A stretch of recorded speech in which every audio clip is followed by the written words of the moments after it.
Welcome to the Widows Collective, where grief meets hope, healing, and community. I'm Lauren Lentz, grief coach, fellow widow, and the heart behind this space. There is life before loss, and then there is life after. If you're here, it likely means your life has been turned upside down by the death of your person. Maybe you've just found yourself in this new world that feels unrecognizable, or maybe you've been walking it for a while, trying to figure out what healing looks like now. I want you to know you are not alone. This podcast is a gathering place for widows living in the after. Together, we'll name the ache, honor the love, and share tools, truths, and stories that help you feel supported along the way.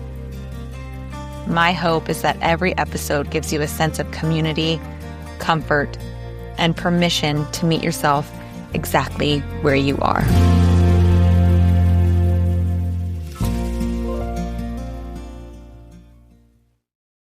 Hello, and welcome back to the Widows Collective. Today's episode builds directly on the last one. In episode 1, we named something really important.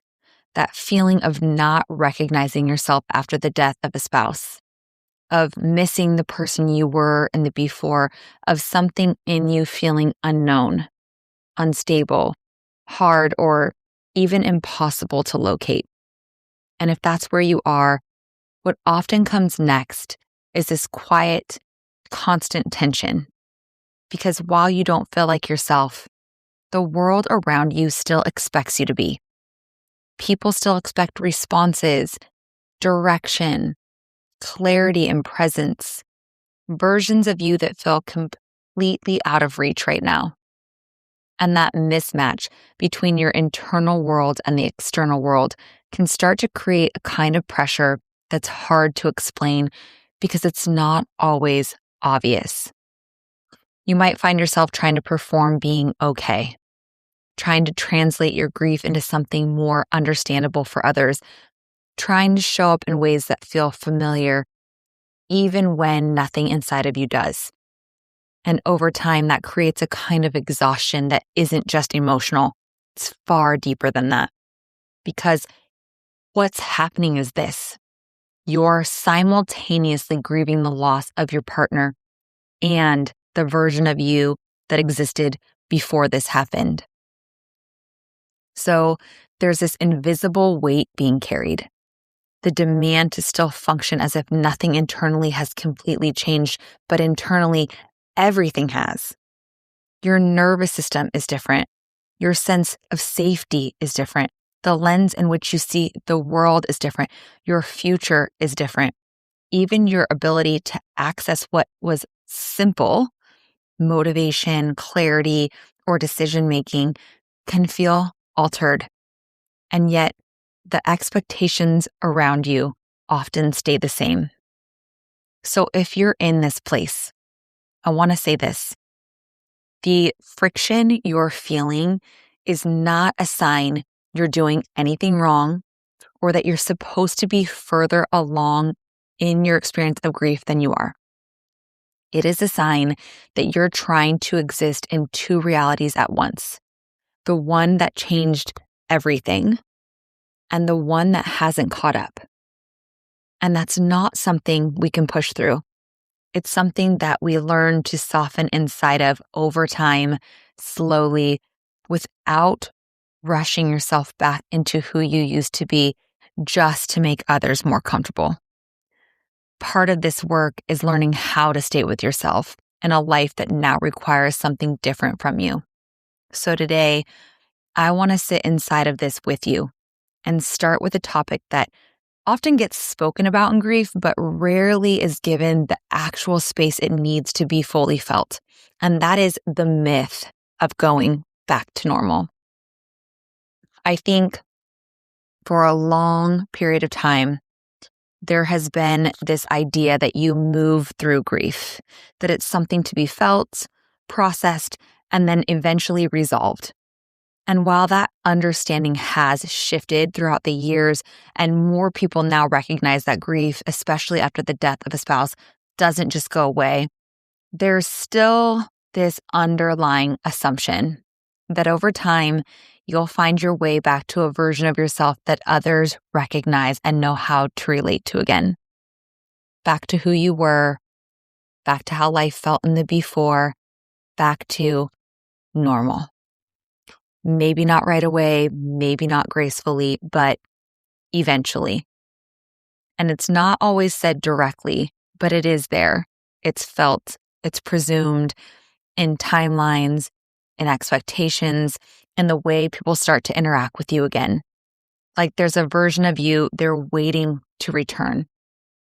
But what often goes unacknowledged and truthfully misunderstood is that the baseline you're being asked to return to doesn't exist anymore. The life that created that version of you is gone. And when that foundational life changes, so does the self that was built inside of it. It shows up in how you think, how you feel, how you move through your days. So what people often interpret as being stuck is actually recalibration.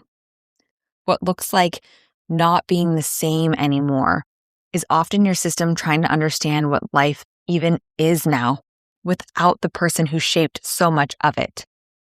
And this is where things start to feel misaligned between you and the outside world, because you may start to notice that you can't perform the before you version of yourself anymore. The ease you once had in certain conversations just isn't there. The energy you used to rely on doesn't show up in the same way. Even the version of you people remember might feel like someone you used to visit rather than someone you can fully inhabit. But there continues to be this subtle and sometimes more direct pull to return anyway, to function like that version of you as still accessible on demand. But grief doesn't work that way because you are not returning to previous self. You are learning how to exist in a life that no longer has the conditions that created that self. And I know I say it so often, but this doesn't mean anything about how well you are grieving. This is the reality of grief. Death changes you. So instead of asking, when will I go back to who I used to be? The more honest, compassionate questions become, who am I becoming inside of a life that has permanently changed? What parts of me still feel accessible right now? What parts of me feel out of reach? Because there is no going back to the old normal. There is only a way forward that doesn't require abandoning what's true right now. And as we navigate these questions, sometimes even unconsciously, things inside of you start shifting quietly, unevenly, often without your permission. And the outside world starts to notice. And instead of adjusting to that reality, it often does the opposite. It holds on tighter, like the world is saying, okay, things are better for her now. She's going to be okay. And that gap, that mismatch is where disconnect just goes deeper and deeper. It starts to show up in how you move through the world. It can feel like you're faking it, having to wear a mask around certain people, like you're stepping into a version of yourself that doesn't fully match up to what's happening in your new reality. But it's what allows life to keep moving and allows other people to stay in relationship with you in a way that they know how. You might find yourself adjusting your tone, smoothing your responses, offering more clarity than you actually have, trying to appear more settled than you actually feel. Not because you're trying to be inauthentic, but because it's what makes the interaction feel possible right now. And there can be these small, almost unnoticeable pauses that start to happen. Moments where you go say something and then you hesitate because these days you're scanning for what will land, what will make sense, and what won't create more distance.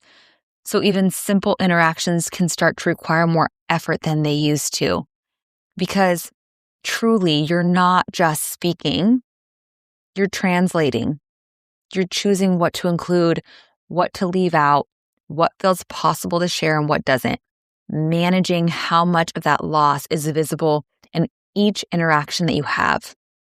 And what often comes back from that, especially from the people around you, is language that doesn't quite meet the reality of what you're living or doesn't meet it at all. Through things like, "You're so strong. You're doing so well. I can't even imagine. I don't know how you do it." And on the surface, those words can sound well-meaning, but to the person inside of the experience, they can feel like a great misunderstanding because they don't always reflect what it actually feels like inside. Like, strength doesn't feel like a choice. From the outside, it may look like I'm doing well, but inside, I'm barely holding it together. I don't actually know how I'm doing it either, or you're not seeing what this is actually like for me. So it's not that people are intentionally trying to get it wrong. It's that there is this disconnect between intention and impact. What's meant as support can sometimes land in a way that feels misaligned to the truth you're actually living. And over time, that begins to shape your relationships. Conversations can start to feel surface level or distant or disconnected, like you're having one experience and everyone else is meeting you somewhere else entirely. You might notice yourself pulling back, not because you don't want the connection, but because it doesn't seem to be understood in a way that it used to. There can be moments where you're sitting with someone you've known for years and still feel like you're translating this new language to them in real time, trying to bridge a gap between what you're going through and what feels safe or possible to say out loud. And sometimes it's not even about words. It's the absence of shared context, the absence of being known without explanation. So even when you're physically with people, there can be a sense of emotional distance that doesn't fully resolve just because someone's present with you. And that can be its own quiet kind of loneliness, feeling alone in a room that's full. So over time, what becomes is that you find yourself conserving energy in relationships, choosing silence over explanation, or stepping back not out of withdrawal, but out of the exhaustion of not being fully understood in the way that you used to be. And this doesn't mean you're a bad person or disconnected from other people in a permanent way. It just reflects that your internal world has changed and that not all relationships will automatically or fully adjust to that. Some will grow with it. Some will lag behind. And there is a harsh truth here. Some may never meet you in the same way anymore. And when you're in it, this is the part that matters most to understand. This isn't about mindset. This is not about effort. This isn't about trying harder to get back to yourself. The reason that normal doesn't feel available is because it's not. The structure that created that old version of you is gone. The relationship that shaped your inner and outer world, the roles you shared, the way decisions were made together, the way emotional regulation happened between you, the version of you that existed inside that system is no longer. And beyond that, the ripple effect into everything around it, family dynamics, social connections, the future you were building together, even the assumptions you made about how life would unfold, all of it changed. So when you try to go back, there's nothing to return to in the same way. So if being around people feels harder than you expected, if showing up in your life feels like something you have to push through, if there's a gap between how you look on the outside and how you feel on the inside, there is a valid reason for that. You are not behind. You are not disconnected from yourself in a way that needs correcting. You're in the middle of something that cannot be returned from. There's no clean return to normal after something like this. Not because you're not trying to get there, but because the version of life that once defined normal is no longer intact in the same way. And that doesn't mean this is where you'll always be, but it does mean we have to stop measuring your experience against a version of life that no longer exists. What you're in right now isn't a delay in healing. It's what it looks like to live inside something that has fundamentally changed shape. And that deserves space and honesty, and it deserves to be understood before anything else is asked of you. In the next episode, we're going to begin to move towards something different. We'll start to explore what it looks like to be in relationship with this experience in a way that creates a little more space around it rather than more internal resistance. But for now, if you are grieving the version of you that is no longer here, that is real and it deserves all of the love and grace and compassion, and you're not the only one standing in that place, you are not alone. Until next time, big hugs and lots of love. You've been listening to the Widows Collective. I'm Lauren Lentz, and it means so much to me that you spent this time here today. If you found comfort or connection in today's episode, I invite you to please subscribe, leave a rating, or share it with someone who might need a little support. You can also follow me on Instagram at I'm Sorry We're Friends and join my email list at laurenlentz.com to explore my one-to-one grief coaching, group program, retreats, and other tools designed to help widows navigate loss with understanding and guidance. I hope you'll join me next week for another conversation where we'll continue exploring grief, healing, and ways to reimagine life after loss. I'm sorry you're here, and I'm so grateful that you are. Thank you for being a part of this community. Your presence is an act of courage and self-compassion, and I'm honored to walk this path alongside you.